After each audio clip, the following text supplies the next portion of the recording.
हमारे बहुत सारे नौजवान हैं शाहरुख खान के बड़े फैन हैं, और आजकल तो शाहरुख खान साहब के इतने बड़े फैन हो चुके हैं, उनकी कोई फिल्म आई है उस फिल्म का इतना प्रचार किया जा रहा है। एक साहब ने मुझे मोबाइल पर मैसेज भेजा कि शाहरुख खान की इस फिल्म को देखने के पहले वजू करके जाएं, वजू करके जाएं और अदब से जाएं, इस्लाम की तबलीग हो रही है इससे। मैंने कहा अल्लाह अकबर। ओ तीन खंबा के मेरे नौजवान साथियों, ओ डॉक्टर अमानुल्लाह जैसे इल्मी शख्सियत के गांव से ताल्लुक रखने वाले मेरे भाइयों, आपने साल में एक बार जलसा कराया, आपके गांव में इतना बड़ा मदरसा चल रहा है, बड़ी अच्छी बात है, मगर मैं एक मैसेज आपको ये भी देना चाहता हूं। मुझसे कहा यहाँ के लोगों ने, मौलवी साहब शराब बहुत ज्यादा पी जा रही है हमारे यहाँ, थोड़ा शराब पर बोलिएगा। अब मुसलमान को बताना पड़ेगा कि शराब हराम है। अगर नीतीश कुमार ने शराब के ऊपर पाबंदी न लगाई होती, अगर बिहार सरकार ने शराब बंदी न भी की होती, आपके मजहब में तो 1400 साल पहले शराब बंदी कर दी गई है।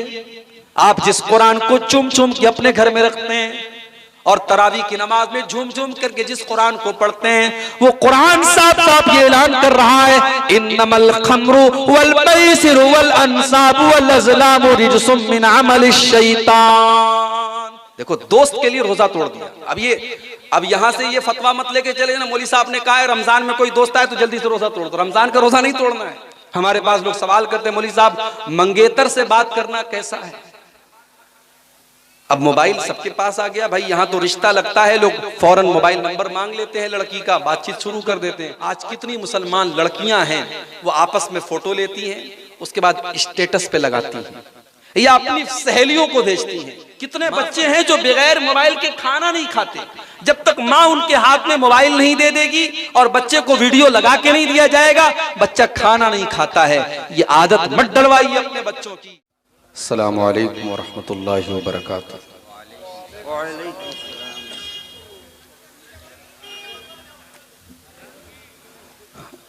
अल्हम्दुलिल्लाह नहमदुहु व नस्तईनुहु व नस्तगफिरुहु व नऊज़ु बिल्लाहि मिन शुरूरि अनफुसिना व मिन सय्यिआति अअमालिना।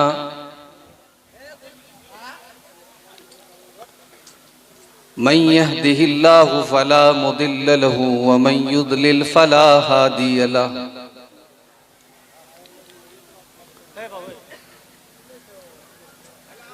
व अशहदु अल्ला इलाहा इल्लल्लाहु वहदहु ला शरीक लहु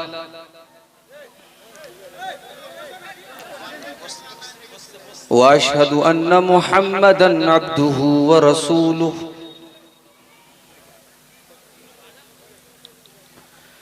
या अय्युहल्लज़ीना आमनुत्तक़ुल्लाह हक़्क़ तुक़ातिही व ला तमूतुन्न इल्ला व अंतुम मुस्लिमून।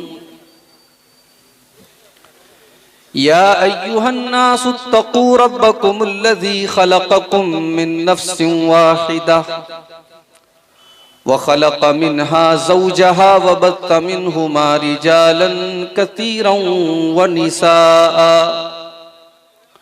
वत्तक़ुल्लाह अल्लज़ी तसाअलून बिही वल अरहाम इन्नल्लाह काना अलैकुम रक़ीबा। या अय्युहल्लज़ीना आमनुत्तक़ुल्लाह वक़ूलू क़ौलन सदीदा युस्लिह लकुम अअमालकुम व यग़फ़िर लकुम ज़ुनूबकुम वमन युतिइल्लाह व रसूलहु फ़क़द फ़ाज़ फ़ौज़न अज़ीमा। अम्मा बाद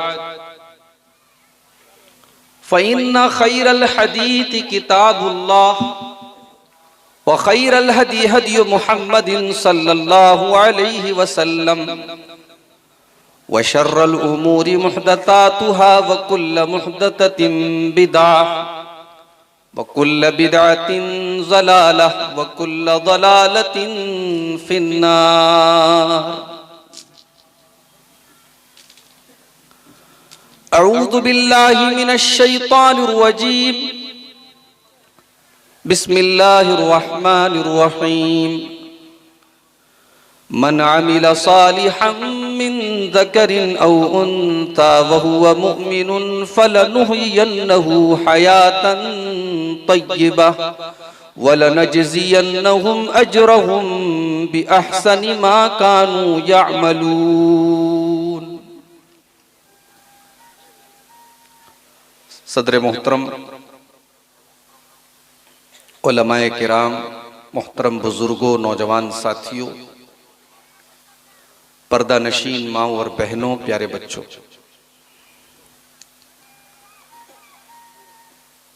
रात के तकरीबन 1:45 बजे आपके सामने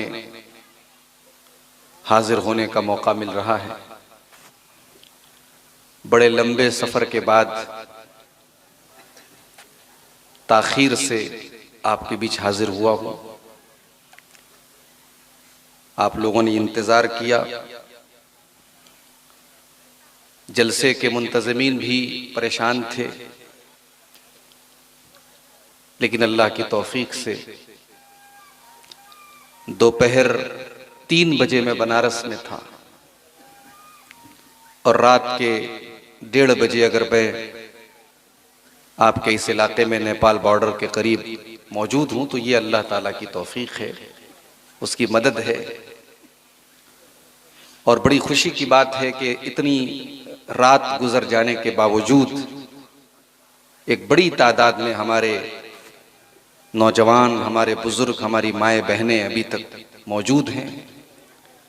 अल्लाह ताला हमारे इस जज्बे को कबूल फरमाए और अल्लाह ताला हम सबको कहने और सुनने से ज्यादा अमल करने की तौफीक अता फरमाए, आमीन। कुरान मजीद के 14वें पारे की एक आयत आपके सामने मैंने पढ़ी है।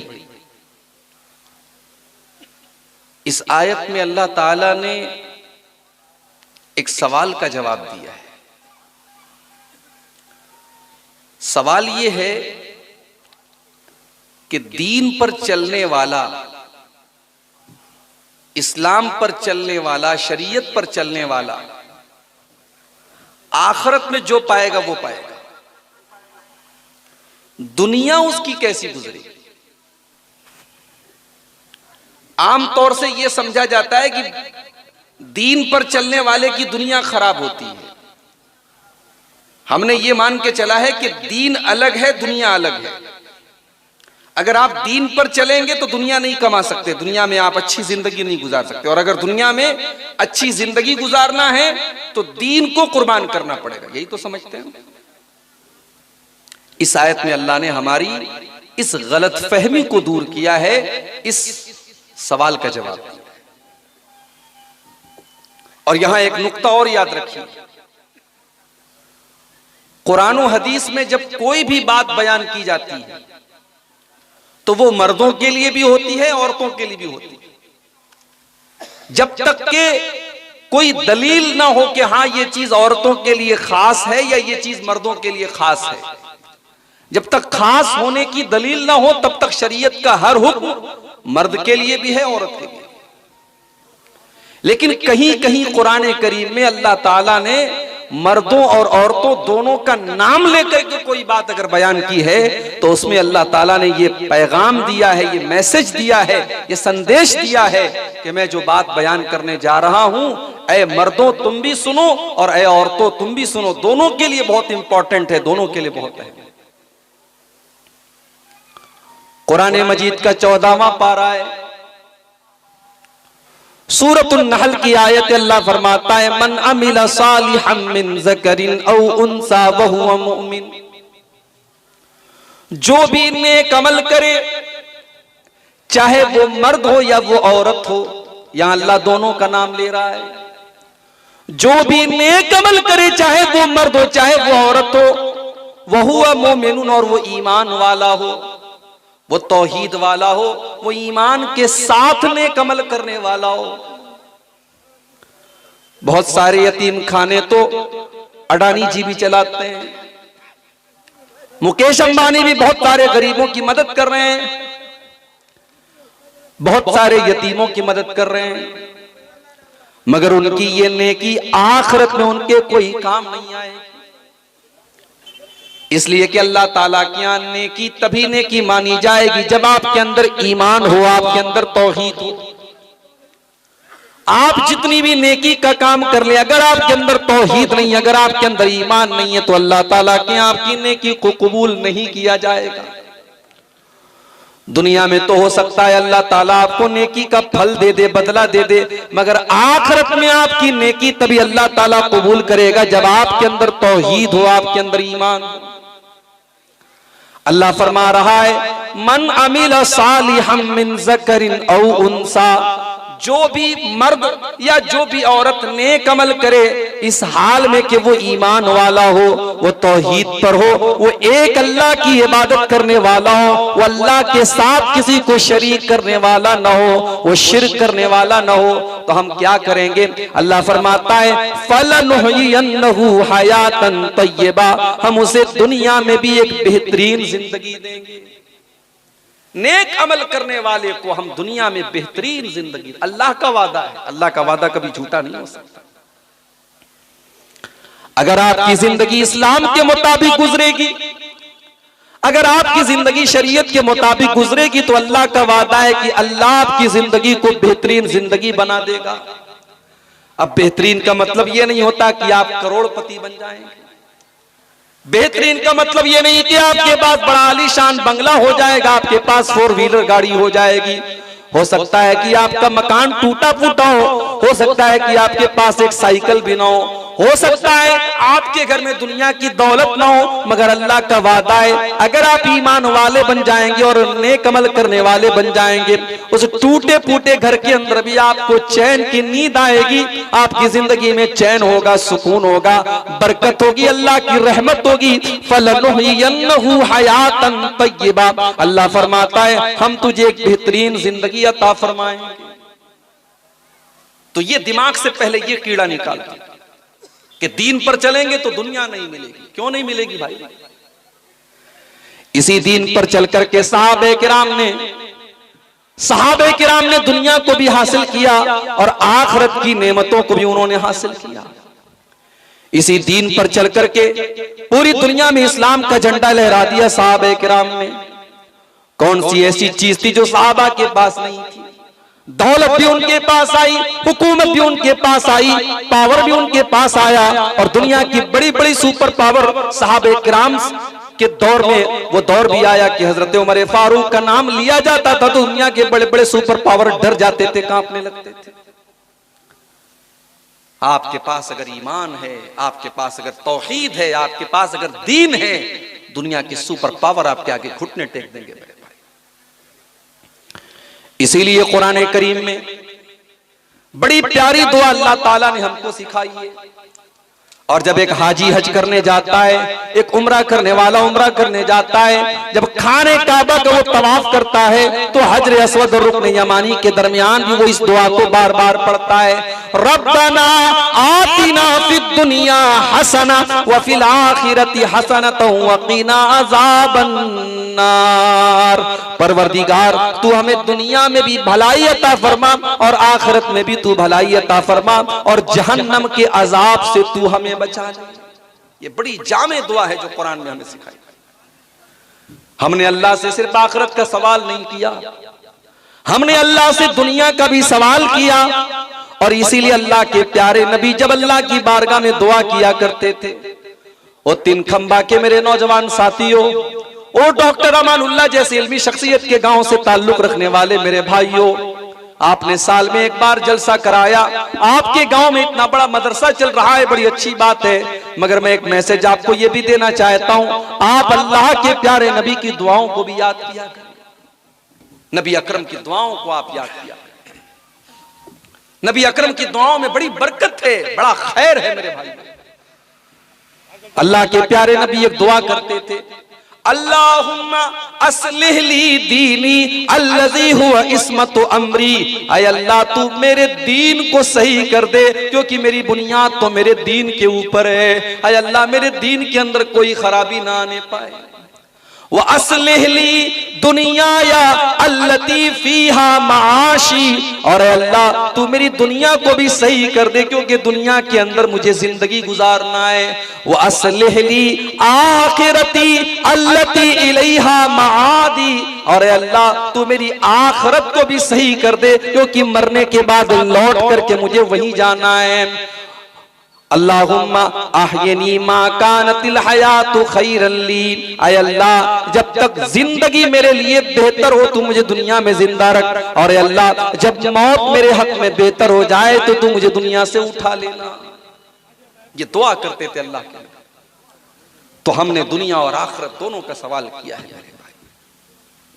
बहुत सारे ऐसे काम हैं हमें लगता है ये दुनिया का काम है, शादी करना, बीवी का हक अदा करना, बच्चे पैदा करना और बच्चों की तरबियत करना, ये तमाम चीजें तो हमें लगता है कि दुनिया का काम है। मगर इस्लाम ये कहता है अगर आपने अपने आप को गुनाह से बचाने के लिए और अपनी शर्मगाह की हिफाजत के लिए अगर आपने निकाह किया है और आप जायज तरीके से अपनी बीवी से अपनी ख्वाहिश पूरी कर रहे हैं, तो आपका ये ख्वाहिश पूरी करना भी शरीयत की नजर में सवाब का काम है और इस पर भी आपको सवाब मिलेगा।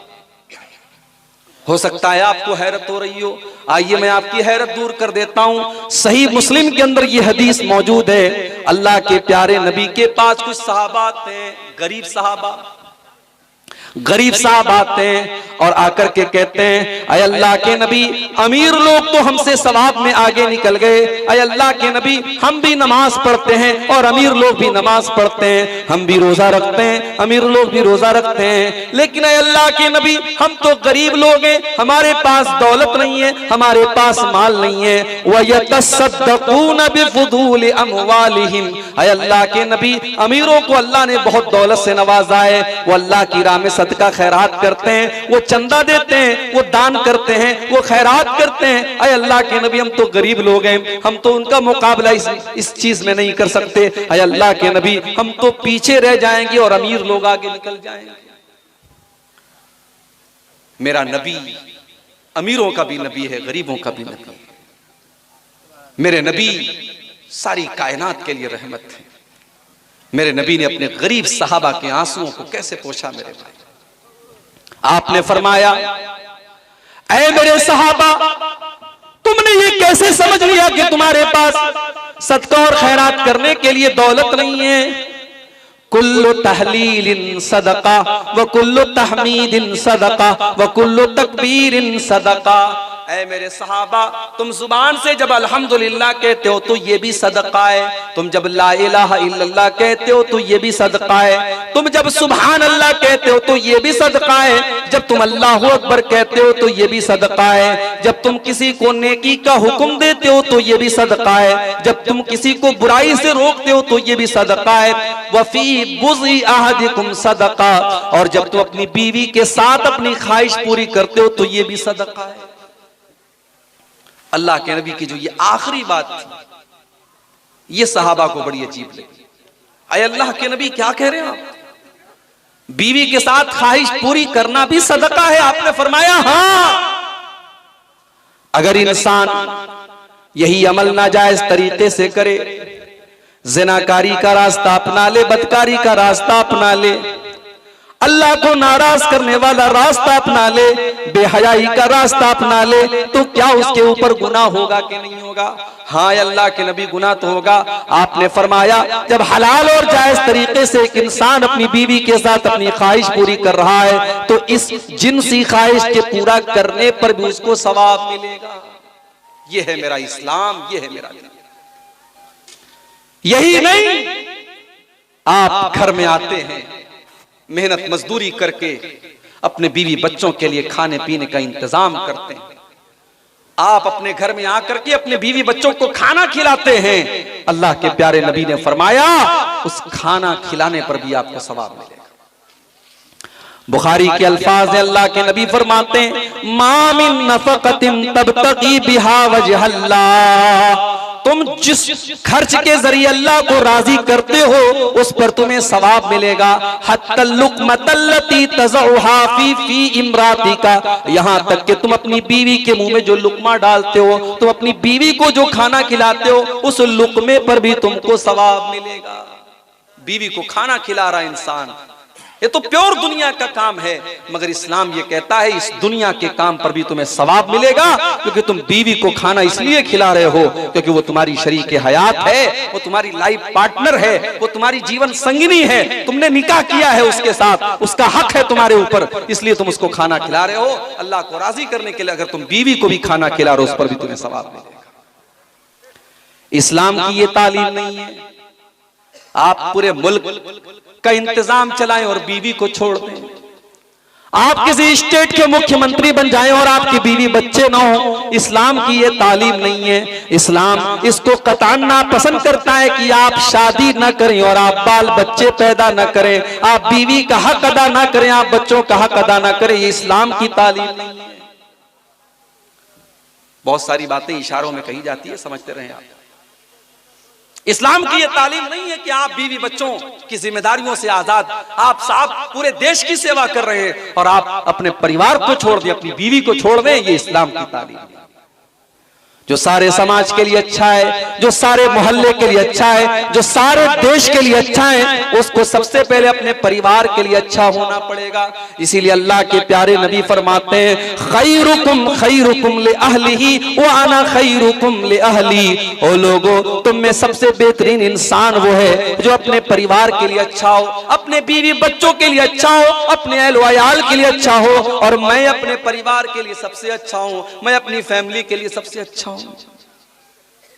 अगर एक तरफ अल्लाह के नबी सहाबा के दिलों के ऊपर राज करते हैं, अगर एक तरफ अल्लाह के नबी सहाबे किराम के सरदार हैं और सहाबे किराम के इमाम हैं, तो दूसरी तरफ आप आयशा और खदीजा के शौहर भी हैं, आप फातिमा और ज़ैनब के बाप भी हैं। आपने एक बेहतरीन बाप का किरदार भी अदा किया और आपने एक बेहतरीन शौहर का भी किरदार अदा किया।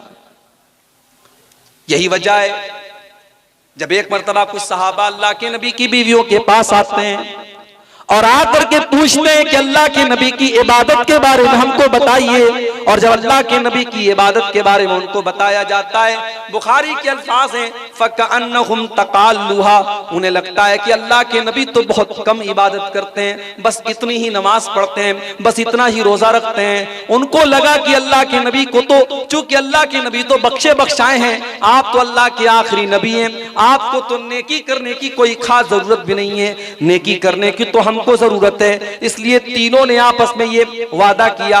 एक ने कहा कि आज के बाद मैं रात भर नमाज पढ़ूंगा, रात भर नमाज पढ़ूंगा। एक ने कहा मैं आज के बाद कंटिन्यू रोजा रखूंगा। एक ने कहा मैं शादी ही नहीं करूंगा, बीवी बच्चों के झमेले में नहीं पड़ूंगा।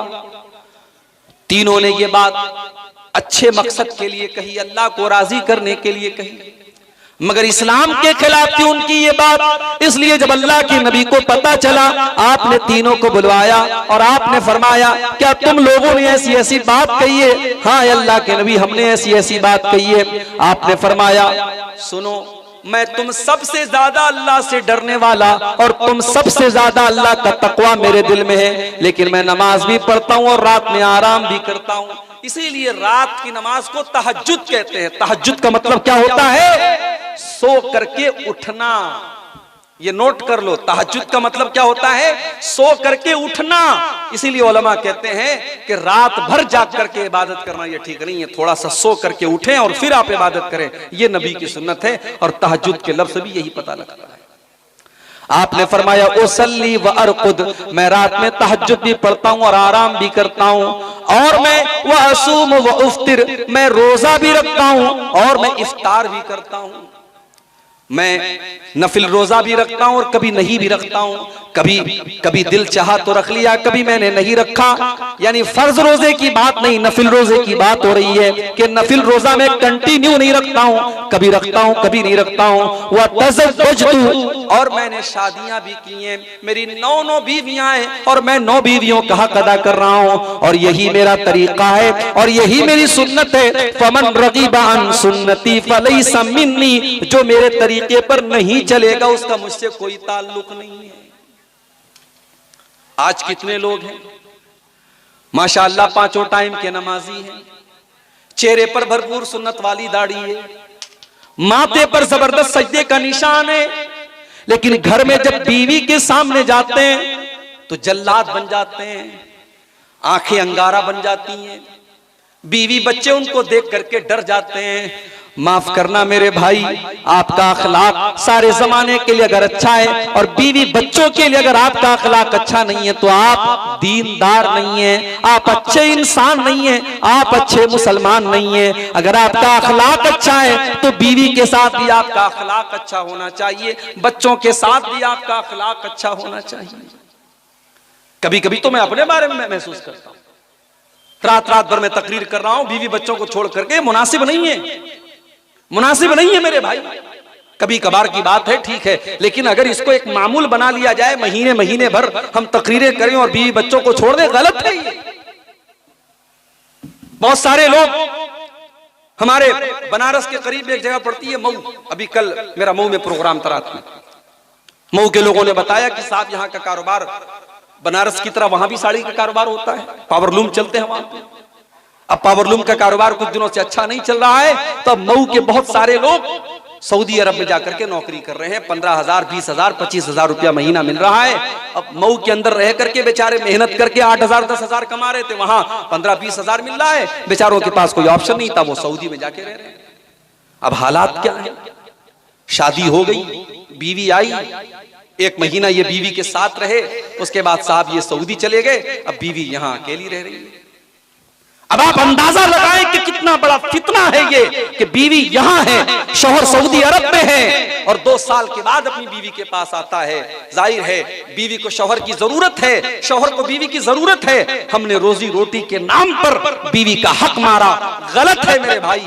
हम थोड़ा कम खा लें, 2 रोटी के बजाय 1 रोटी खा लें, हम थोड़ा हम अपने लाइफ स्टाइल में हम समझौते कर लें, अपनी जिंदगी में हम समझौते कर लें, मगर बीवी बच्चों को हम टाइम दें, उनको उनका हक दें। ये शरीयत की तालीम है, ये जनाब मोहम्मद रसूलुल्लाह सल्लल्लाहु अलैहि वसल्लम की तालीम है। अल्लाह के नबी के एक सहाबी हैं, उनका नाम है सलमान फारसी। सलमान फारसी के एक बहुत अच्छे दोस्त हैं, उनका नाम है अबू दरदा। सलमान फारसी मक्का के मुहाजिर हैं और अबू दरदा मदीना के अंसारी हैं, दोनों में बहुत अच्छा दोस्ताना है, भाईचारा है। हजरत सलमान फारसी को पता चला कि मेरे दोस्त अबू दरदा का ये हाल है कि वो रात रात भर नमाज पढ़ते हैं और दिन में वो रोजा रखते हैं और बीवी बच्चों से उनको कोई मतलब नहीं है, बीवी का हक अदा नहीं करते, बीवी की तरफ तवज्जो नहीं देते। ताली दोनों हाथ से बजती है। इसीलिए अब्दुल्लाह बिन अब्बास कहते हैं कि अगर औरत मेरे लिए सजती है, मेरे लिए मेकअप करती है, मेरे लिए अच्छा कपड़ा पहनती है, तो मेरी भी जिम्मेदारी है कि मैं बीवी के लिए अच्छा कपड़ा पहनूं। बीवी कोई मशीन नहीं है बच्चा पैदा करने की कि आपने बस उसको एक मशीन बना के रख दिया। अगर बीवी आपके लिए सजती और संवरती है तो आपका भी हक है मेरे भाई, आपके ऊपर हक है बीवी का कि आप अपनी बीवी के लिए सजें, संवरें, अपने आप को अच्छा बनाएं। ये हक है बीवी का आपके ऊपर। हजरत अबू दरदा बीवी से कोई मतलब ही नहीं रखते थे। अब सलमान फारसी को अपने दोस्त को समझाना है। बुखारी के अल्फाज हैं, सलमान फारसी अपने दोस्त के घर आते हैं, सलाम करते हैं, दोनों दोस्त एक दूसरे से मुसाफा करते हैं, गले मिलते हैं। उसके बाद सलमान फारसी के लिए खाना पेश करते हैं अबू दरदा। सलमान फारसी कहते हैं खाना आप खाएंगे तब मैं खाऊंगा। अबू दरदा कहते हैं भाई मेरे मैं तो रोजा हूं, मैं तो रोजा हूं, मैंने नफिल रोजा रखा है। कहा कि नहीं, जब तक आप अपना रोजा तोड़ करके मेरे साथ खाना नहीं खाएंगे मैं आपके घर में एक लुकमा नहीं खाऊंगा। आपकी शेरशाबादी बिरादरी में ये चीज मैंने देखी है। हमारे यहाँ ऐसा नहीं होता कि मेहमान के दस्तरखान पे, हमारे यहाँ क्या होता है खाना रख दिया, अब मेहमान अपने से निकाल रहे। यहाँ मैंने देखा, यहाँ भी देखा, बंगाल में भी देखा कि प्लेट में मेहमान को निकाल के दिया जाता है। इसको मेहमान नवाजी इसको माना जाता है कि साहब मैं आपको निकाल के, मैं गोश्त आपको दूंगा, मैं चावल आपको दूंगा, मैं रोटी आपको दूंगा, आप खुद से नहीं लेंगे। ये मेहमान नवाजी इसको कहा जाता है।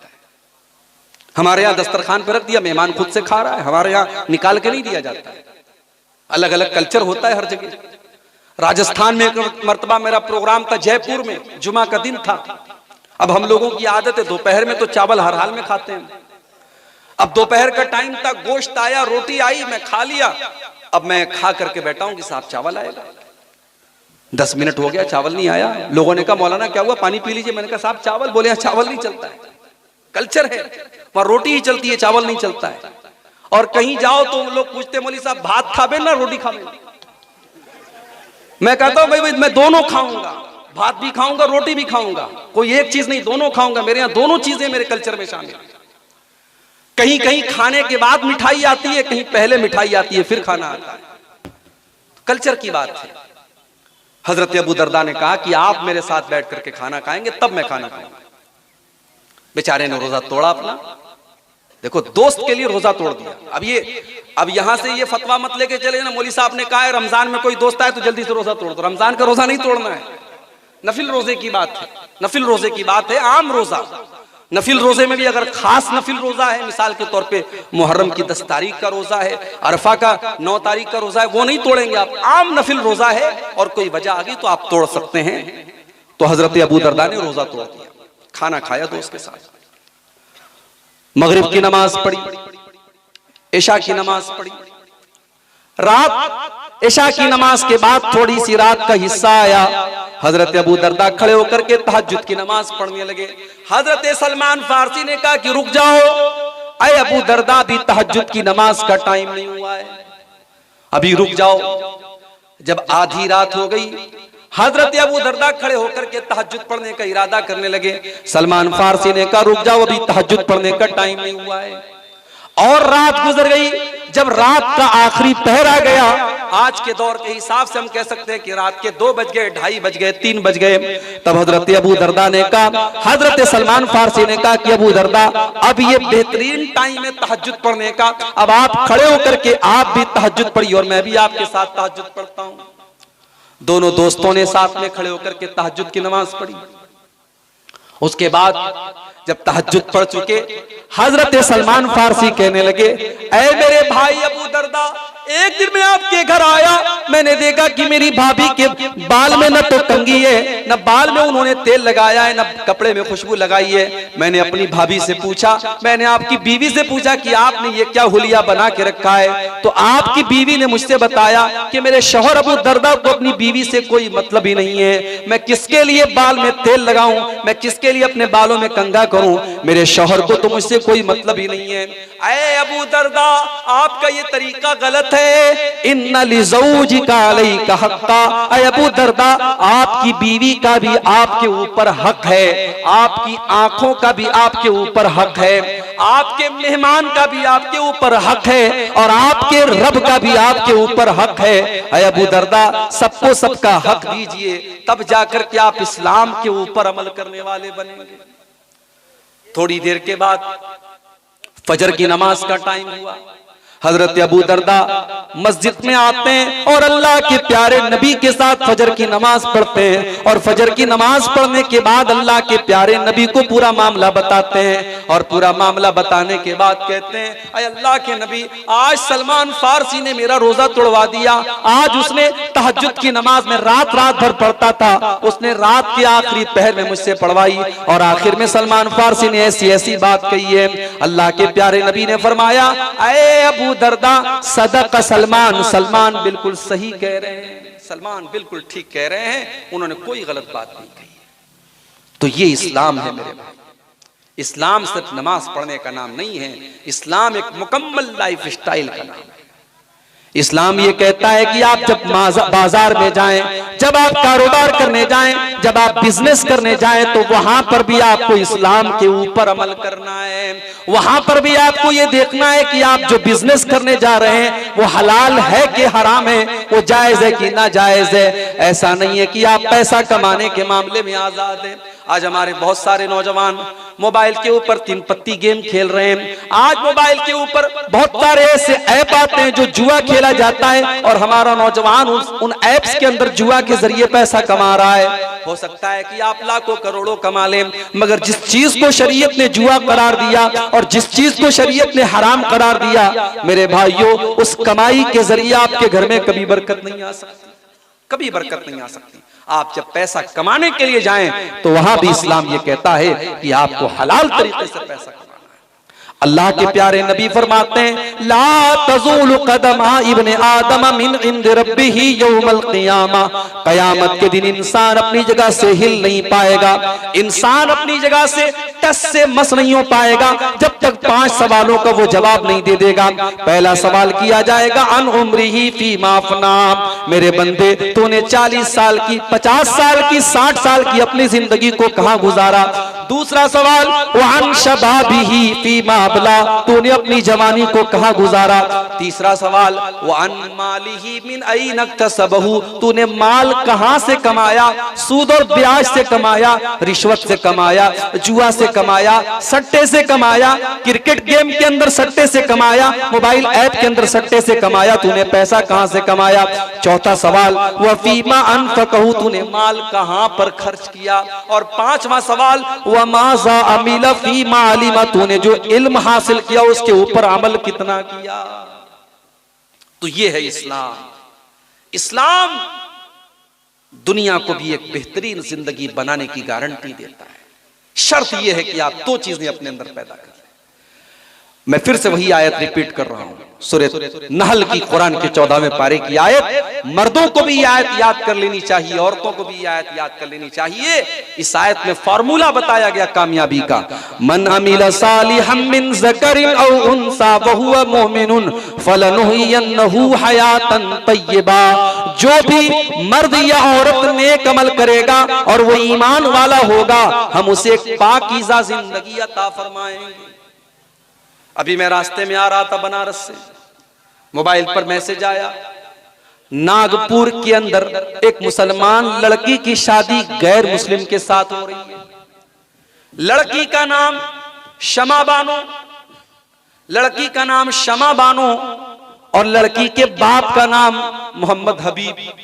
मुसलमान लड़की है और शौहर का नाम क्या है, मनोहर। मनोहर के साथ शादी हो रही है और बाकायदा लड़की के माँ बाप ने बाकायदा शादी का कार्ड छपवाया है और कार्ड बाकायदा हिंदी में है और ऊपर ओम गणेशाय नमः भी लिखा है और नीचे बाकायदा हिंदू पद्धति के मुताबिक शादी करने की और विवाह करने की बात लिखी है। ये हालात है आज, ये हालात हैं आज। आज कितनी मुसलमान लड़कियां आज गैर मुस्लिमों के साथ फरार हो रही हैं मेरे भाई। महाराष्ट्र के अंदर से रिपोर्ट आती है, कई लाख मुसलमान लड़कियों ने कोर्ट मैरिज किया है और गैर मुस्लिमों के साथ उन्होंने शादी करके अपना धर्म भी परिवर्तित कर लिया, अपने मजहब को बदल दिया।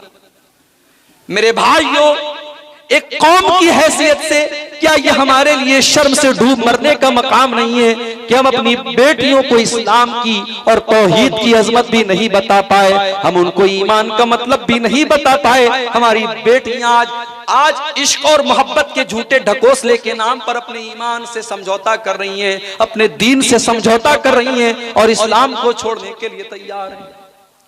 अरे ये ईमान तो इतनी कीमती दौलत है कि सुमैया से इसी ईमान को तो छोड़ने का मुतालबा किया था अबू जहल ने।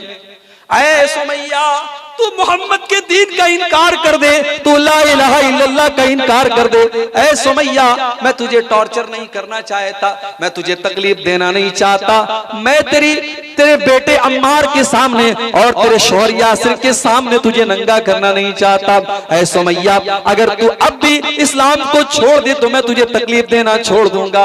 मगर सुमैया को पता था, सुमैया को पता था अगर ईमान को दांव पे लगा के अगर दुनिया में सुकून की जिंदगी पा भी लिया तो ये जिंदगी किसी काम की नहीं है। अगर दुनिया में पैसे कमा लिए, दुनिया में जिंदगी गुजार ली और ईमान को दांव पे लगा दिया तो वो जिंदगी किसी काम की नहीं है। सुमैया ला इलाहा इल्लल्लाह को छोड़ने के लिए तैयार नहीं हुई, उनको नंगा कर दिया गया। बाप के सामने, उनके शौहर के सामने और उनके जवान बेटे के सामने उनको नंगा कर दिया गया और बड़े दर्दनाक तरीके से उनकी शर्मगाह के ऊपर हमला करके अबू जहल ने उनको शहीद कर दिया। और इस्लाम के अंदर पहला खून बहाने वाली खातून का मकाम हजरत सुमैया को मिला। मेरे भाइयों, अबू जहल ने सुमैया को कत्ल तो कर दिया, सुमैया के जिस्म से जान तो निकाल ली, मगर सुमैया के चेहरे पर वो जो मुस्कुराहट थी, वो जो जन्नत में जाने की जो आरज़ू थी, वो जो जन्नत के जाने की जो तड़प थी, अबू जहल उसको न मिटा सका। अबू जहल सुमैया के दिल से ईमान को नहीं निकाल सका। ओ मेरी प्यारी माओ बहनों, आज सुमैया को तुम कैसे भूल गई? ओ मेरे नौजवान साथियों, आज चंद टकों के वक्त में अपने दीन और ईमान का सौदा करने को तैयार हो जाते हो। क्या तुमने बिलाल हबशी की जिंदगी नहीं पढ़ी? हाँ, बिलाल हबशी कोई हैंडसम तो नहीं थे, कोई बहुत खूबसूरत तो नहीं थे, काले कलूटे थे, हबशा के रहने वाले थे। जैसे सारे हबशी होते हैं वैसे बिलाल भी हबशी थे। लेकिन ऐ बिलाल, तेरे काले और तेरे काले कलूटे बदन के बावजूद तेरे सीने के अंदर जो दिल था, ऐ बिलाल उस दिल का क्या कहना? उस दिल के अंदर ईमान की कैसी ताकत थी, ईमान की कैसी ताकत थी कि बिलाल हबशी को जब उनके मालिक उमैया बिन खल्फ ने अरब की तपती हुई रेत पर लिटाया और उनके सीने पर गर्म पत्थर रखा और बिलाल से कहा कि ऐ बिलाल, तेरे सीने पर ये गर्म पत्थर तेरे सीने की चर्बी को पिघला रहा है और तेरी पीठ की चर्बी पिघल रही है अरब की उस तपती हुई रेत पर। ऐ बिलाल, मैं तुझे इतनी तकलीफ नहीं देना चाहता, तो ला इलाहा इल्लल्लाह को छोड़ दे, तो इस्लाम को छोड़ दे, तो ये इकरार कर ले कि हमारे 360 जो हमारे बुत हैं और हमारे जो माबूद है वो तेरे मुश्किल कुशा हैं, वो तेरे रब है, वो तेरी मदद करने वाले और तेरी बिगड़ी बनाने वाले हैं। ऐ बिलाल, हम तुझे छोड़ देंगे। बिलाल, तू खूबसूरत तो नहीं है, तू हमारे नौजवानों की तरह हैंडसम तो नहीं है, तेरा हेयर स्टाइल तो बहुत अच्छा नहीं है, मगर है बिलाल, तेरे अंदर ईमान की खूबसूरती है, तेरे दिल में ईमान की रोशनी है, तेरे सीने में ईमान वाला दिल है। बिलाल ने अपने सीने की चर्बी को पिघलाना गवारा कर लिया, अपनी पीठ की चर्बियों को पिघलाना गवारा कर लिया, मगर बिलाल ने तौहीद से कोई कॉम्प्रोमाइज नहीं किया। और बिलाल की जुबान से अगर निकला तो एक ही लफ्ज निकला, अहद अहद अहद, मेरा रब एक है, मेरा माबूद एक है, मेरी पेशानी झुकेगी तो उस एक रब की बारगाह में झुकेगी। मैं तुम्हारे 360 माबूदों को अपना रब नहीं मान सकता, तुम मेरी जान भी ले लो मगर मैं तुम्हें अपना रब नहीं मान सकता। मेरे नौजवान साथियों, आज जरूरत है तुम्हें सहाबे किराम की जिंदगी को पढ़ने। मुझसे कहा यहाँ के लोगों ने, मौलवी साहब शराब बहुत ज्यादा पी जा रही है हमारे यहाँ, थोड़ा शराब पर बोलिएगा। अब मुसलमान को बताना पड़ेगा कि शराब हराम है, मुसलमान को बताना पड़ेगा कि शराब तुझे नहीं पीना चाहिए। अगर नीतीश कुमार ने शराब के ऊपर पाबंदी न लगाई होती, अगर बिहार सरकार ने शराब बंदी न भी की होती, आपके मजहब में तो 1400 साल पहले शराब बंदी कर दी गई है। आप जिस कुरान को चुम चुम के अपने घर में रखते हैं और तरावी की नमाज में झूम झूम करके जिस कुरान को पढ़ते हैं, वो कुरान साफ साफ ये ऐलान कर रहा है, इन्नमल खम्रु वल मैसिरु वल अंसाबु वल अज़लामु रिज्सुम मिन अमलिश शैतान। ओ शराब पीने वालों, ये शराब और जुआ ये गंदे काम है, ये शैतान के काम है। शैतान इनके जरिए तुमको लड़ाना चाहता है, इस शराब के जरिए शैतान तुमको आपस में लड़ाना चाहता है और शैतान तुमको अल्लाह के जिक्र से दूर करना चाहता है। जिस कुरान के अंदर शराब बंदी का ऐलान किया गया, उस मुसलमान, उस कुरान को मानने वाला शराब पिए, मेरे भाइयों ये हो नहीं सकता। या तो तेरे ईमान में खोट है और या फिर तुझे रब के कुरान पर ईमान नहीं है। कुरान कह रहा है कि शराब पीना शैतान का काम है। उस्मान गनी रजी अल्लाह ताला अन्हु कहते हैं, शराब से बचो, फ़इन्नहा उम्मुल खबाइस, ये तमाम बुराइयों की जड़ है। तिरमिज़ी की सही रिवायत है, हजरत उस्मान गनी कहते हैं कि तमाम बुराइयों की जड़ शराब है। और उसके बाद उस्मान गनी एक वाकया बयान करते हैं कि पहले जमाने में एक बहुत बड़ा अल्लाह का नेक बंदा था, बहुत मुत्तकी और परहेजगार था, और उस जमाने की एक बदचलन औरत ने, एक फाहिशा औरत ने उस मुत्तकी इंसान को अपने जाल में फंसाने की एक साजिश रची, एक प्लान बनाया।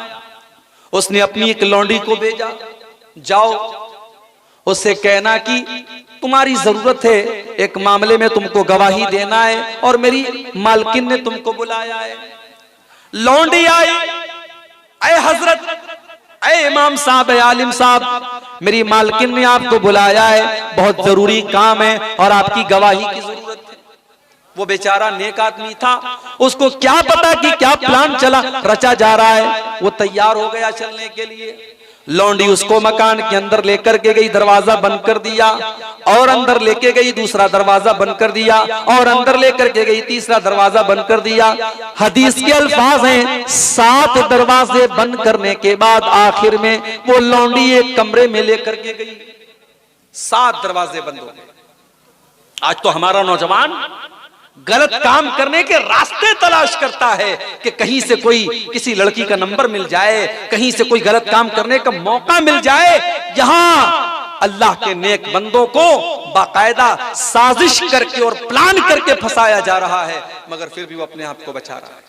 7 दरवाजे बंद करने के बाद आखिर में एक कमरे में वो पहुंचा, और वहां पर वही खूबसूरत औरत है, और एक मासूम बच्चा है, और एक शराब का बोतल है, शराब का प्याला है। उस औरत ने कहा, तुम्हारे सामने 3 चॉइस है, 7 दरवाजे बंद हैं, अगर तुमने मेरी बात नहीं मानी तो मैं कत्ल कर दूंगी तुमको, तुम्हें बदनाम कर दूंगी, या तो तुम मेरे साथ ज़िना करो, या तुम मेरे साथ ज़िना करो, या तुम इस बच्चे को कत्ल करो, और या फिर तुम शराब पी लो। 3 काम में से कोई एक काम करो। उसको लगा ज़िना करना तो बहुत बड़ा पाप है, बच्चे को कत्ल करना तो उससे बड़ा पाप है, शराब ही पी लेता हूं जान बचाने के लिए, यह हल्का काम लग रहा है। उसने एक प्याला शराब पी, नशा चढ़ा, उसने एक और प्याला लिया, उसको भी पी गया, और नशा चढ़ा, उसने एक और प्याला लिया, यहां तक कि शराब की उसने पूरी बोतल खाली कर दी, और जब मुकम्मल नशे में आ गया, उसको कोई होश नहीं रहा कि वो कौन है और क्या है। उसने उस औरत के साथ ज़िना भी कर लिया और उस बच्चे को कत्ल भी कर दिया, और इस तरीके से शराब के चक्कर में पड़ करके एक नेक इंसान ने ज़िना जैसा गुनाह भी किया और कत्ल जैसा गुनाह भी किया। इसीलिए उस्मान गनी कहते हैं, इज्तनिबुल खम्र फइन्नहा उम्मुल खबाइस, ओ लोगों शराब से बचो, ये तमाम बुराइयों की जड़ है, शराब से बचो। सिगरेट बिकती है ना, गुटखा बिकता है, गुटखे के ऊपर फेफड़े की खतरनाक तस्वीर बनी रहती है, लिखा रहता है tobacco is dangerous for health, तंबाकू आपके स्वास्थ्य के लिए हानिकारक है, तंबाकू आपकी सेहत के लिए खतरनाक है। गुटखे पर भी लिखा है, बीड़ी और सिगरेट के पैकेट पर भी लिखा है, सरकार लिखवा भी रही है और लाइसेंस देकर के बिकवा भी रही है। सरकार ये भी कह रही है इससे कैंसर होता है और सरकार उसका लाइसेंस भी दे रही है। गुटखा बिक रहा है, सिगरेट बिक रही है, और पीने वाले पी रहे हैं। कैंसर से लाखों लोग मर रहे हैं हर साल, मगर सिगरेट पीने वालों की भी कोई कमी नहीं, गुटखा खाने वालों की भी कोई कमी नहीं।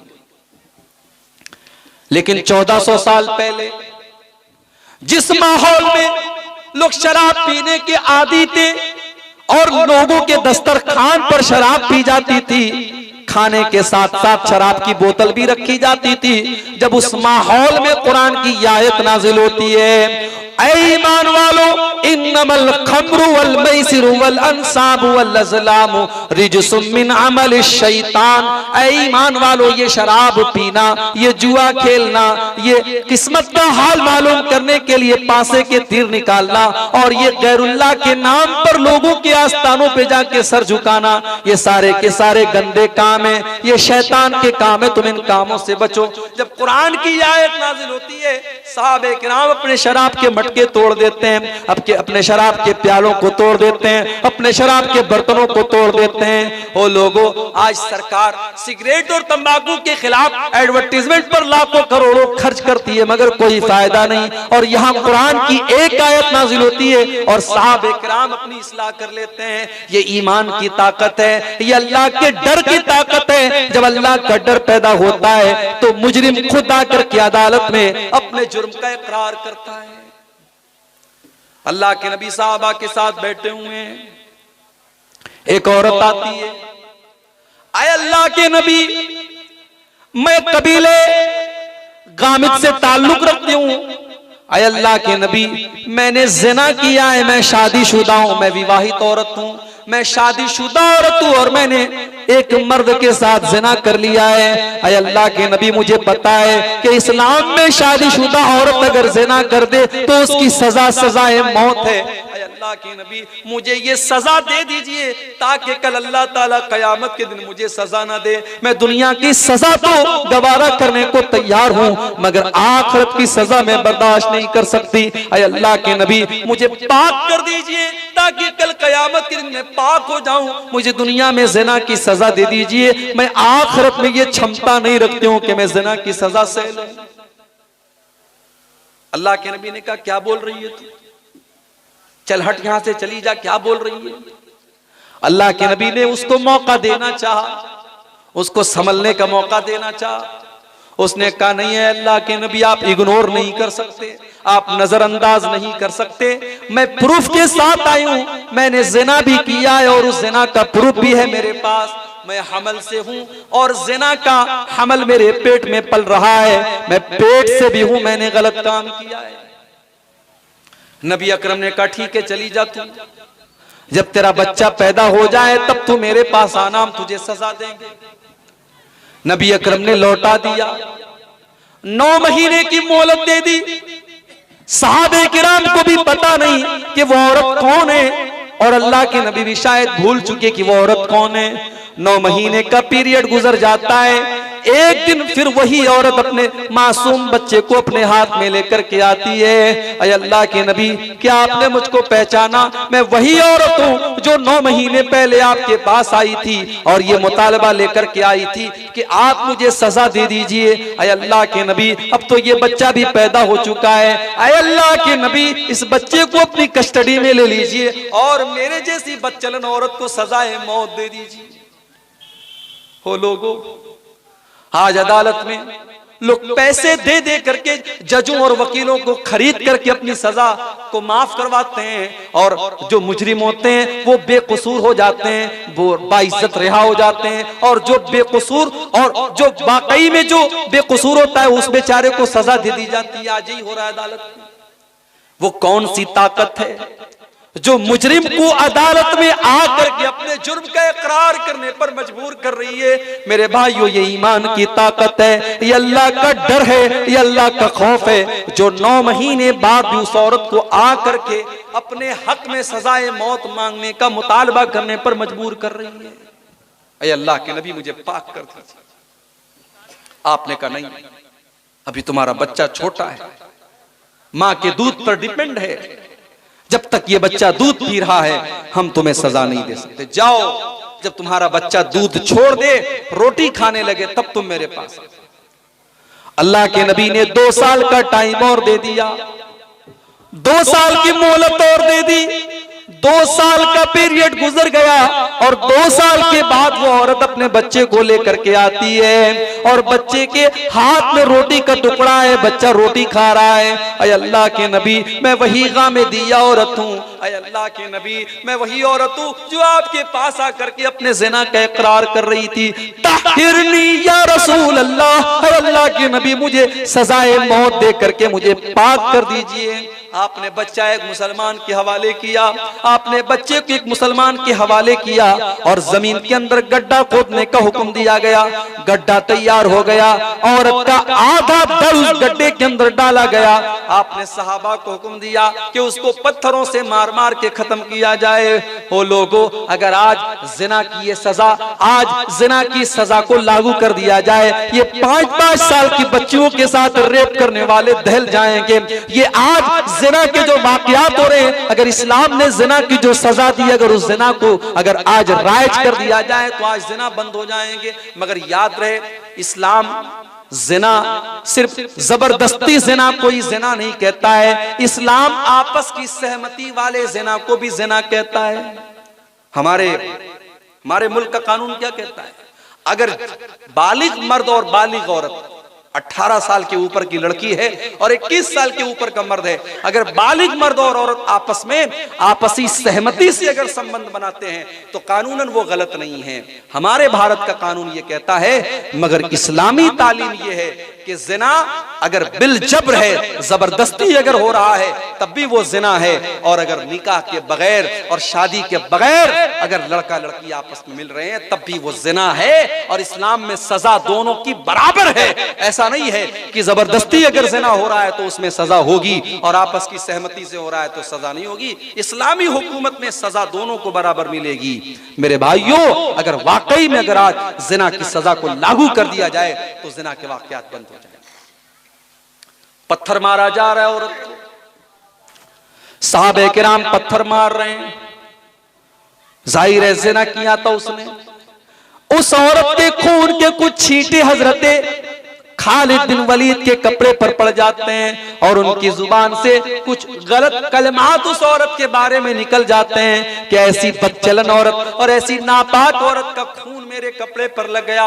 इस तरीके के कुछ जुमले हजरत खालिद बिन वलीद की जुबान से निकल जाते हैं। सही मुस्लिम की रिवायत है, अल्लाह के नबी हजरत खालिद को डांटते हैं और कहते हैं, महलन या खालिद, ऐ खालिद खबरदार खबरदार, ऐ खालिद तुम्हें अपनी जुबान से ऐसा कोई लफ्ज निकालने की परमिशन नहीं है। ऐ खालिद तुम्हें ये कहने का कोई अधिकार नहीं है। ऐ खालिद इस औरत ने तो तौबा की है, इसने तो खुदा करके अपने लिए सजा मांगी है। ऐ खालिद लक़द ताबत तौबतन लौ ताबहा साहिब मुहसिन लगुफिर लहू। ऐ खालिद इसने तो इतनी सच्ची तौबा की है, अगर कोई डाकू भी ऐसी तौबा करता तो अल्लाह उस डाकू को भी माफ कर देता। इसने तो इतनी सच्ची तौबा की है। ऐ खालिद इसकी तौबा का मजाक न उड़ाओ। ऐ खालिद इस औरत की तौबा को मामूली मत समझो। और जब उसका इंतकाल हो गया, नबी अकरम ने कहा उसको कफनाया जाए और मैं उसकी जनाजे की नमाज पढ़ाऊंगा। उमर फारूक ने कपड़ा पकड़ लिया अल्लाह के नबी का, अल्लाह के नबी आप एक बदचलन और बेहया और जानिया का जनाजा पढ़ाएंगे? आपने कहा कि हाँ आए उमर, उसने तौबा कर ली है, उसने तौबा कर ली है। और तौबा करने वाला अत्ताइबु मिनज़ ज़ंबि कमन ला ज़ंब लहू, गुनाह से अगर कोई तौबा कर ले तो अल्लाह के नबी फरमाते हैं कि समझो उसने कभी गुनाह किया ही नहीं था। तौबा करने के बाद इंसान पाक और साफ हो जाता है। इस्लाम मेरे भाइयों वो दीन है और ईमान की ताकत वो ताकत है जो मुजरिम को अदालत में आकर के अपने जुर्म का इकरार करने पर मजबूर करती है। और आगे बढ़िए, उमर फारूक का दौर है। रात में जब सारी दुनिया अपने बिस्तर पे सो रही है, अमीरुल मोमिनीन रातों में उठ करके अपने मदीना के घर घर का चक्कर लगा रहे हैं। कहीं कोई बच्चा भूखा तो नहीं है, कहीं ऐसा तो नहीं कि किसी घर में अनाज की कमी है, कहीं ऐसा तो नहीं कि किसी घर में फाका हो रहा है। सारी दुनिया आराम से सो रही है और अमीरुल मोमिनीन हजरत उमर फारूक मदीना का गश्त लगा रहे हैं, मदीना का चक्कर लगा रहे हैं। एक दिन गश्त कर रहे थे, अचानक एक मकान से आवाज आई, माँ और बेटी में बातचीत हो रही है। उस घर में दूध का कारोबार होता था। माँ अपनी बेटी से कह रही है कि बेटी जल्दी से उठ करके दूध में पानी मिला दे, सुबह हमको दूध बेचने जाना है। बेटी कहती अम्मी जान आपने सुना नहीं, अमीरुल मोमिनीन हजरत उमर फारूक का ऑर्डिनेंस आया है, उनका कानून आया है, उनकी तरफ से ये ऐलान आया है कि दूध में पानी मिलाना जुर्म है, अपराध है और इसकी सजा मिलेगी। माँ ने कहा बेटा रात का सन्नाटा है, उमर अपने घर में आराम से लेटा होगा, तो क्या उमर की बात कर रही है, जल्दी से उठ के दूध में पानी मिला दे, बहस मत कर, सुबह हमको दूध बेचने जाना है। मां ने ये जवाब दिया। बेटी कहती अम्मी जान आपने बिल्कुल सही कहा, हजरत उमर फारूक तो अपने घर में आराम से सो रहे होंगे।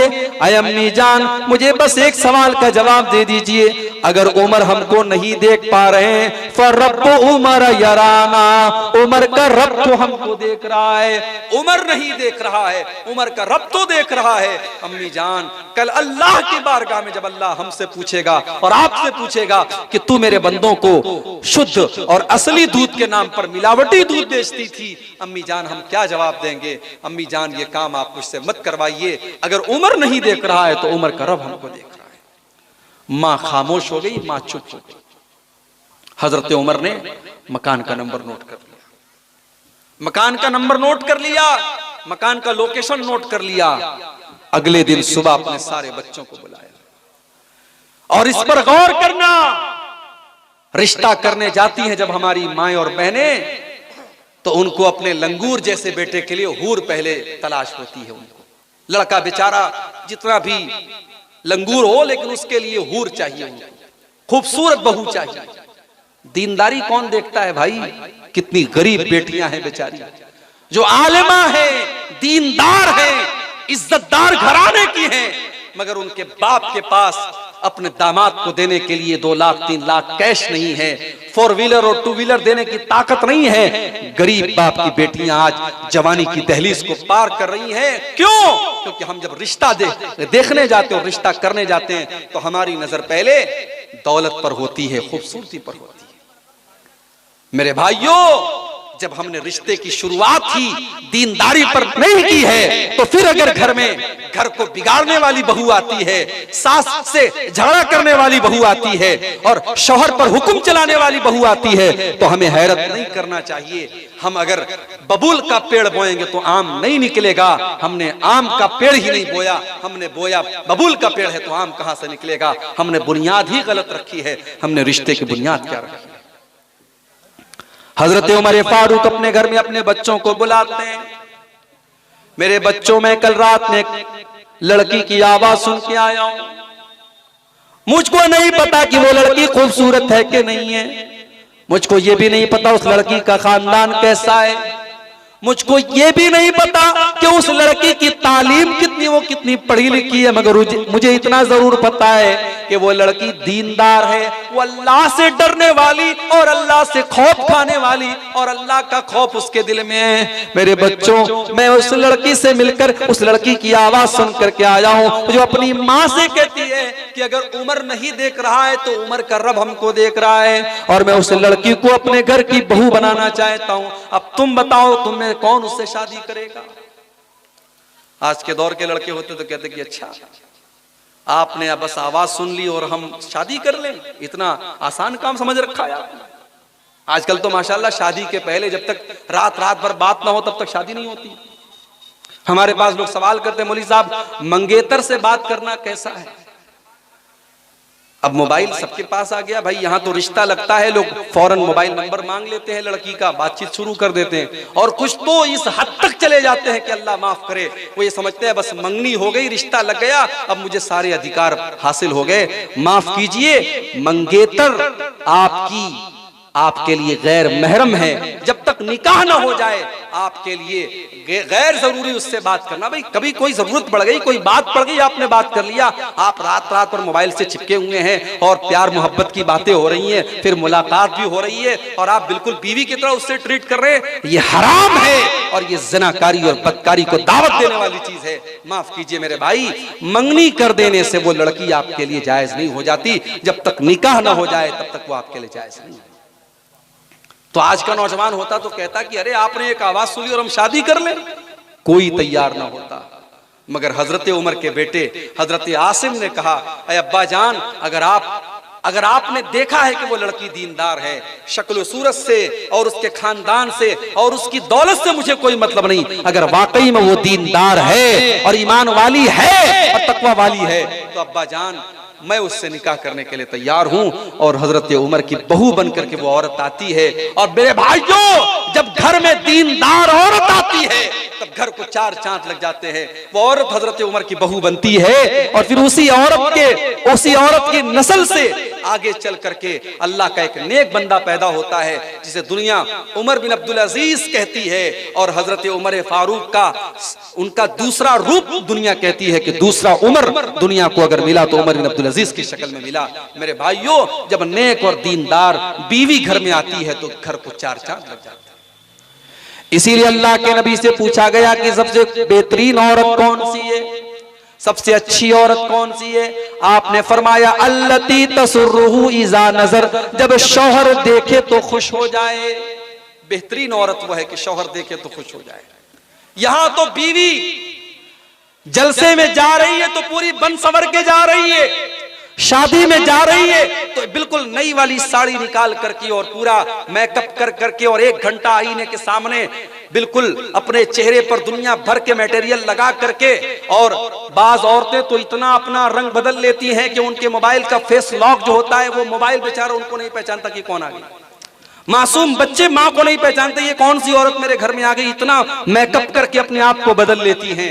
शादी के लिए इतना मेकअप हो रहा है, पार्टी में जाने के लिए और घूमने फिरने के लिए इतना मेकअप हो रहा है, और शौहर बेचारा जब घर में आता है तो वही पसीने की बदबू होती है, वही मसाले की महक होती है, वही तेल से सना हुआ बदबूदार कपड़ा होता है। मेरी माँ और मेरी बहनों, आपकी ज़ेबो ज़ीनत, शादी के बाद आपकी ज़ेबो ज़ीनत का हकदार आपका शौहर है। अगर शौहर के लिए आपने अपने आप को सजाया और संवारा नहीं है तो माफ कीजिए, आप एक बीवी का हक अदा नहीं कर रही हैं। अल्लाह के नबी ने फरमाया, बेहतरीन औरत वो है कि शौहर देखे तो खुश हो जाए, वो तुतीउहु इज़ा अमर, और शौहर जब कोई हुक्म दे तो बीवी माने, वला तुखालिफुहु फी नफ्सिहा व मालिही बिमा यकरा, और शौहर की फरमा बरदारी करे और अपनी इज्जत व आबरू की हिफाजत करे और शौहर के माल की हिफाजत करे। आज ऐसी औरतें हमारे घरों में आ जाएं तो घरों को चार चांद लग जाए।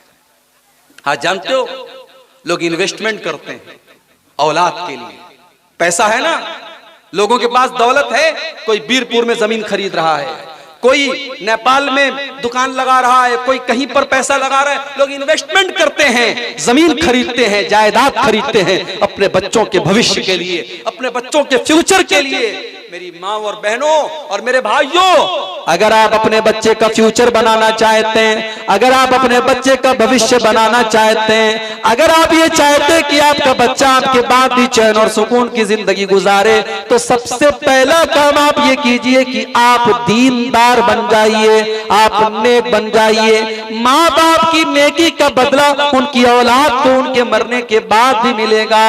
अगर आप नेक बन जाएं, अगर आप दीनदार बन जाएं, माँ अगर दीनदार बन जाए, बाप अगर दीनदार बन जाए, तो उसकी नेकी का बदला उसके बच्चों को उसके मरने के बाद भी मिलेगा। और अगर आप दलील इसकी पूछना चाहते हैं तो चलिए हम कुरान का 16वां पारा आपको दिखा देते हैं। कल जुमा का दिन है, जुमा के दिन अगर आपको मौका मिलेगा 15 से 20 मिनट आपको लगेगा, कुरान मजीद के 15वें पारे में और 16वें पारे में एक सूरत है, सूरतुल कहफ। अल्लाह के नबी ने फरमाया कि जो जुमा के दिन इसकी तिलावत करता है, अगले जुमा तक अल्लाह ताला की तरफ से उसको एक रोशनी, एक नूर, एक लाइट अता की जाती है, यानी आपकी जिंदगी में बरकत वाली रोशनी आएगी।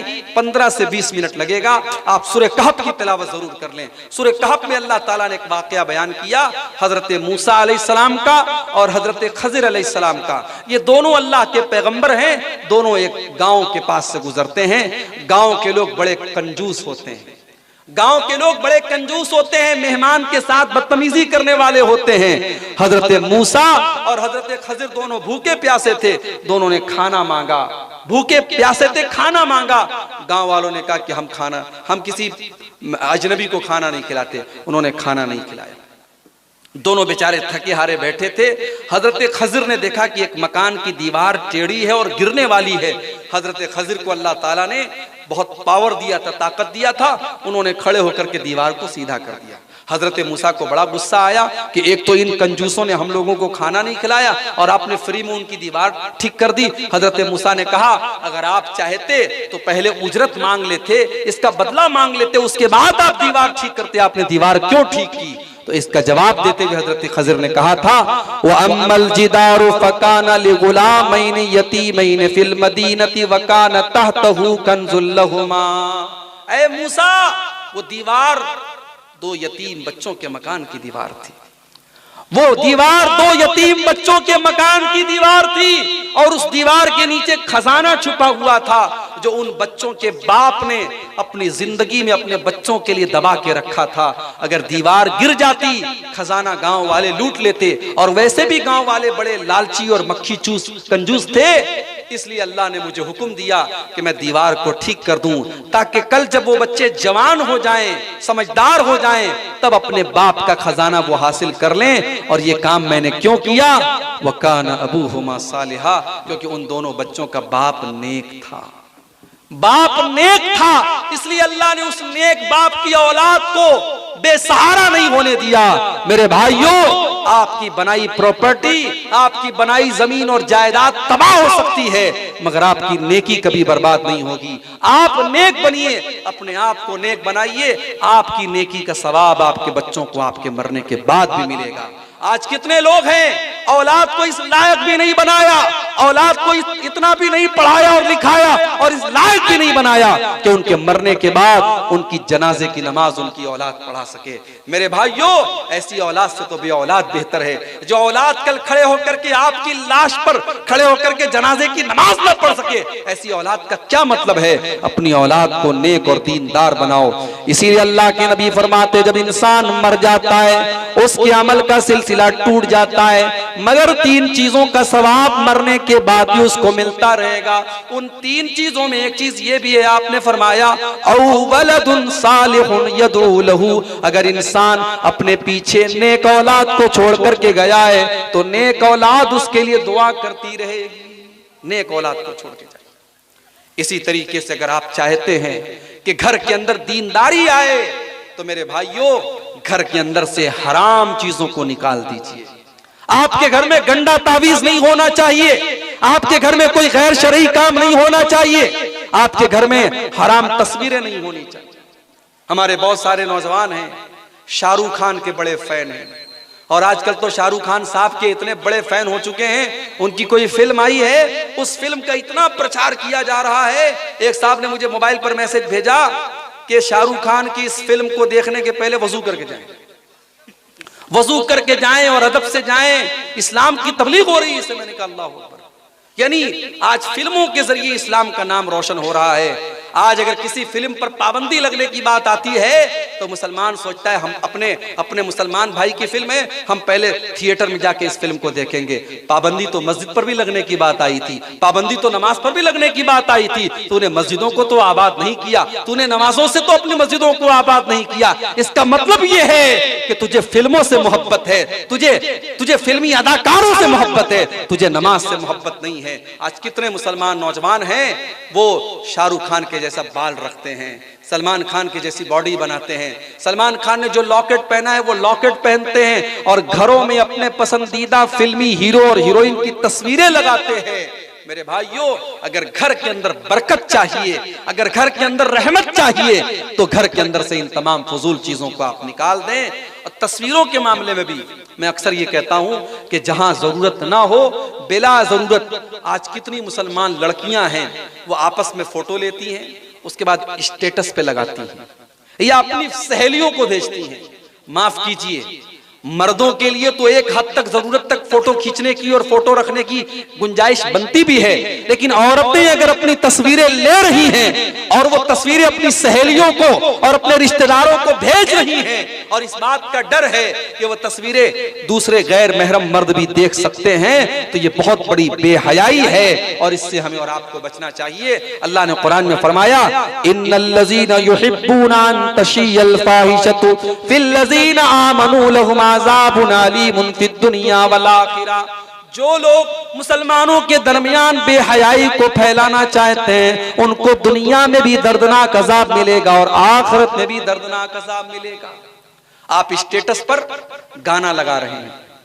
आजकल स्टेटस क्या हो रहा है, इंसान का जैसा मूड होता है वैसा वो स्टेटस लगाता है। खुश है तो खुशी वाला म्यूजिक लगा रहा है, अगर दुखी है तो सैड सॉन्ग लगा रहा है।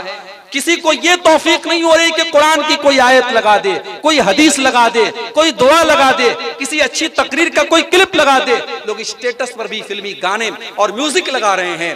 मेरे भाइयों, ये बात याद रखिए, बुराई करना, बुरा काम करना ये गलत है, लेकिन बुरे काम को शेयर करना और बुरी चीज को दूसरों तक पहुंचाना ये और भी बुरा काम है। अल्लाह के नबी ने फरमाया, अगर आप किसी भलाई के बारे में किसी को बताते हैं, किसी अच्छी चीज के बारे में आप बताते हैं और आपके बताने की वजह से कोई उस पर अमल करता है, तो जितना अमल करने वाले को सवाब मिलेगा आपको भी उतना सवाब मिलेगा और उसके सवाब में कोई कमी नहीं की जाएगी। अगर आपने किसी को कोई गलत चीज बता दी, स्टेटस पर आपने कोई गाना लगा दिया और आपके किसी दोस्त ने वो गाना डाउनलोड किया, उसने अपने स्टेटस पर लगाया, फिर उसके स्टेटस को 100 लोगों ने देखा, तो जहां जहां तक वो गाना देखा जा रहा है आपको उसकी सजा मिलती रहेगी, आपको उसका अजाब मिलता रहेगा, क्योंकि शुरुआत आपने की थी। इसलिए गुनाह की शुरुआत करने वाले मत बनो मेरे भाई। अगर आपने खुद कोई गुनाह कर लिया है उसके जिम्मेदार आप अकेले हैं, मगर फेसबुक पर आपने, इंस्टाग्राम पर आपने, व्हाट्सएप पर आपने उसको शेयर कर दिया तो गुनाह को शेयर करना ये और भी बड़ा गुनाह है, इससे हमें और आपको बचना चाहिए। आज मोबाइल जरूरत की चीज है, आज बहुत सारे काम है जो मोबाइल के बगैर नहीं हो सकते।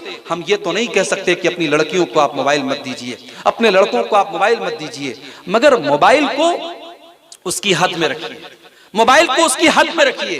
किसी ने बड़ी अच्छी बात कही थी कि मोबाइल को आज स्मार्टफोन कहा जाता है, मोबाइल को स्मार्टफोन कहा जाता है। ये स्मार्टफोन ऐसे ही नहीं हो गया, ये कैलकुलेटर को खा गया, ये घड़ी को खा गया, ये कैलेंडर को खा गया, ये अलार्म घड़ी को खा गया, ये बाप की मोहब्बत को खा गया, ये बीवी की मोहब्बत को खा गया। रात में शौहर बिस्तर पे आता है, बीवी बेचारी बैठ करके सीरियल देख रही है, शौहर बेचारा व्हाट्सएप पर लगा हुआ है। पहले लोग घर में आते थे तो दो चार मोहब्बत की बातें बीवी से करते थे, बीवी दो चार मोहब्बत की बातें शौहर से करती थी। अब तो बीवी बेचारी सीरियल में देख रही है कि सास कैसे बहू पर जुल्म करती है, बहू कैसे सास के साथ साजिश करती है, ननद भाभी के खिलाफ कैसे प्लान चलती है, वो बेचारी ये सब देख रही है। और शौहर बेचारा वो इंस्टाग्राम पर और टेलीग्राम पर और व्हाट्सएप पर वीडियोस देख रहा है। तो ये नहीं होना चाहिए मेरे भाई। बच्चों को उनका हक दो, बीवी को उसका हक दो, बाप को उसका हक दो। आज छोटे छोटे बच्चे होते हैं 3 साल के 4 साल के, माँ अपने बच्चों के हाथ में मोबाइल थमा देती है। कितने बच्चे हैं जो बगैर मोबाइल के खाना नहीं खाते। जब तक माँ उनके हाथ में मोबाइल नहीं दे देगी और बच्चे को वीडियो लगा के नहीं दिया जाएगा, बच्चा खाना नहीं खाता है। ये आदत मत डलवाइए अपने बच्चों की। और अरबी के किसी शायर ने बड़ी सच्ची बात कही थी कि लैसल यतीम मन इंतहा अबवाहु मिन हम्मिल हयात व खल्लफाहु जलीला। यतीम वो नहीं है जिसके माँ बाप उसे दुनिया में छोड़ के चले जाए। यतीम वो नहीं है जिसकी माँ छोड़ के चली जाए, जिसका बाप छोड़ के चला जाए। इन्नल यतीम हुवल्लज़ी तल्क़ा लहू उम्मन तखल्लत अव अब मशगूला। अरे यतीम तो वो है जिसकी माँ के पास उसके लिए टाइम नहीं है, जिसके बाप के पास उसके लिए टाइम नहीं है। माँ अलग मोबाइल में लगी है, बाप अलग मोबाइल में लगा है। बच्चा बेचारा माँ के प्यार के लिए तरसता है, बाप के प्यार के लिए तरसता है। इस मोबाइल को इसकी औकात में रखो मेरे भाई। मैं अपने नौजवानों से कहना चाहूंगा, अपने जान पर जुल्म मत करो, अपने जिस्म पर जुल्म मत करो। रात को 2-2 बजे तक जो तुम मोबाइल में लगे रहते हो, और याद रखो इस मोबाइल पर जो तुम देख रहे हो और जो कुछ तुम कानों से सुन रहे हो, ये कान कल कयामत के दिन गवाही देगा, ये आंखें कल कयामत के दिन गवाही देगी। और ये मैं नहीं कह रहा हूं, ये रब का कुरान कह रहा है। हत्ता इज़ा मा जाऊहा शहीदा अलैहिम समूहुम व अबसारुहुम व जुलूदुहुम बिमा कानू यामलून। कल कयामत के दिन तुम्हारे कान तुम्हारे खिलाफ गवाही देंगे, तुम्हारी आंखें तुम्हारे खिलाफ गवाही देंगी, तुम्हारे बदन के चमड़े तुम्हारे खिलाफ गवाही देंगे। कयामत के दिन हमारी आंखें बताएंगी हमने मोबाइल पर क्या क्या देखा था। हमने ब्राउजर की हिस्ट्री डिलीट कर दी, हमने यूट्यूब की हिस्ट्री डिलीट कर दी, हमने मोबाइल पर किससे चैटिंग की, हमने चैटिंग डिलीट कर दी। हम सब कुछ डिलीट कर सकते हैं, मगर ये जो किरामन कातिबीन हैं, ये जो अल्लाह के फरिश्ते रिकॉर्ड कर रहे हैं, एक नेकी लिख रहा है, एक गुनाह लिख रहा है, इनकी रिकॉर्डिंग को हम डिलीट नहीं कर सकते। ये सब कुछ रिकॉर्ड कर रहे हैं। व इन्ना अलैकुम लहाफिज़ीन किरामन कातिबीन यालमूना मा तफ़अलून। हमारे फरिश्ते तुम्हारे एक एक अमल को रिकॉर्ड कर रहे हैं, और अमल कोई नहीं, हमारी जुबान से निकलने वाले एक एक लफ्ज को रिकॉर्ड कर रहे हैं। और कल कयामत के दिन अल्लाह की बारगाह में हमारी जिंदगी भर की रिकॉर्डिंग को पेश किया जाएगा। मेरे भाइयों, उस दिन से डरो और अपनी आंखों की हिफाजत करो, अपने हाथों की हिफाजत करो, अपने कानों की हिफाजत करो। आंखों के ज़िना से बचो, कानों के ज़िना से बचो। आंखों का ज़िना गंदी चीज को देखना है, कानों का ज़िना गंदी चीज को सुनना है, जुबान का ज़िना गंदी चीज को मुंह से निकालना है। इन तमाम चीजों से हम अपने घरों को बचाएं, तब हमारे घर में दीनदारी आएगी। और आखिरी चीज मैं बयान करके बात खत्म कर रहा हूं। अगर हम ये चाहते हैं कि हमारे घर में दीनदारी आए, हमारे घर में शरीयत आए, हमारे घर में इस्लाम आए, तो जब भी हम दुआ के लिए हाथ उठाएं तो अपने परिवार के लिए भी दुआ करें, अपने बीवी बच्चों के लिए दुआ करें। और 2 दुआएं मैं आपको सिखा रहा हूं, इन दुआओं को आप याद कर लें। पहली दुआ कुरान के 19वें पारे में अल्लाह ने हमको सिखाई है, रब्बना हब लना मिन अज़वाजिना व ज़ुर्रिय्यातिना कुर्रता आयुन वजअलना लिल मुत्तक़ीना इमामा। बड़ी प्यारी दुआ है, कुरान के 19वें पारे में है। घर जाकर के एक बार उसको याद कर लेना, अच्छे से देख लेना। इस दुआ का मतलब क्या है? ऐ हमारे रब, हमारे बीवी बच्चों को हमारी आंखों की ठंडक बना दे, हमारे बीवी बच्चों को हमारी आंखों की ठंडक बना दे, हमारे बच्चों को इतना नेक बना दे कि हमारे दिल का चैन बन जाए, हमारी बीवी को इतना नेक बना दे कि हमारे दिल का चैन बन जाए। वजअलना लिलमुत्तकीना इमामा, और अल्लाह तू हमें इतना नेक बना दे, इतना मुत्तकी बना दे कि हम मुत्तकियों के इमाम बन जाएं, हम मुत्तकियों के पेशवा बन जाएं। एक दुआ आप ये याद करना, और एक दुआ जो हमारे बाप इब्राहिम अलैहिस्सलाम ने की थी, वो दुआ भी आप याद कर लें। रब्बिग़फिरली वलिवालिदैया वलिलमुमिनीना यौम यक़ूमुल हिसाब। ऐ अल्लाह मुझे भी बख्श दे और मेरे वालिदैन को भी बख्श दे और सारे मोमिनों को बख्श दे जिस दिन हिसाब लिया जाएगा, जिस दिन कयामत कायम होगी। ऐ अल्लाह उस दिन मुझे भी बख्श देना और मेरे माँ बाप को भी बख्श देना।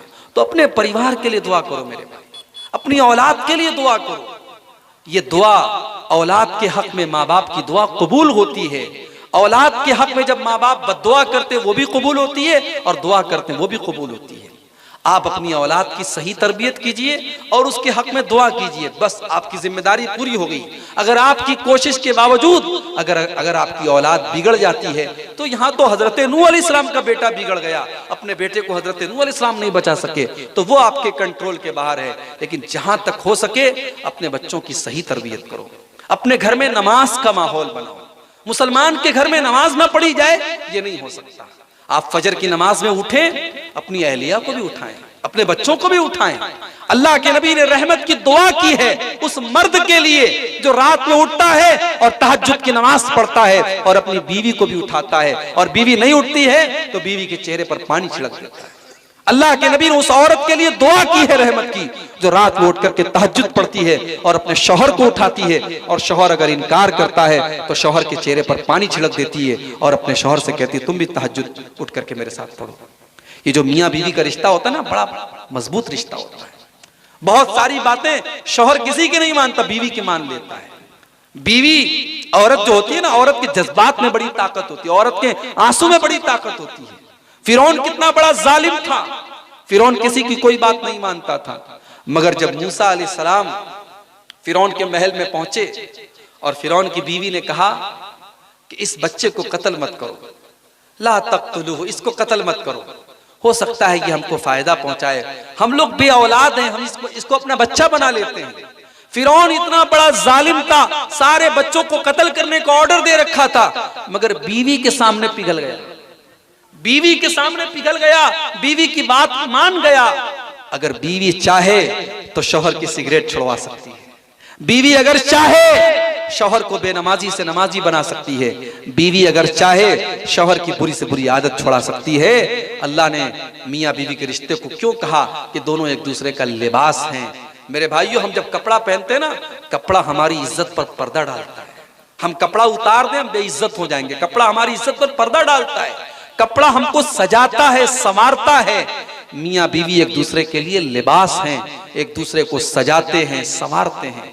इसलिए मियाँ बीवी एक दूसरे का ख्याल रखें और नेकी के काम में एक दूसरे का सपोर्ट करें और मिलजुल करके घर के माहौल को एक दीनदारी वाला माहौल बनाएं, इस्लामी माहौल बनाएं। और आखिर में यही कहना चाहूंगा मेरे भाइयों कि अपने खानदान में, अपने घर में इत्तेहाद पैदा करो। ये भाई भाई का झगड़ा, बाप बेटे का झगड़ा, पड़ोसी पड़ोसी का झगड़ा, इस झगड़े को खत्म करो मेरे भाई।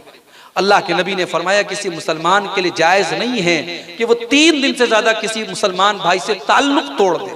आज जिंदगी भर भाई भाई से बात नहीं करता, आज जिंदगी भर बाप बेटे से बात नहीं करता, मुकदमा चलता है भाई भाई में।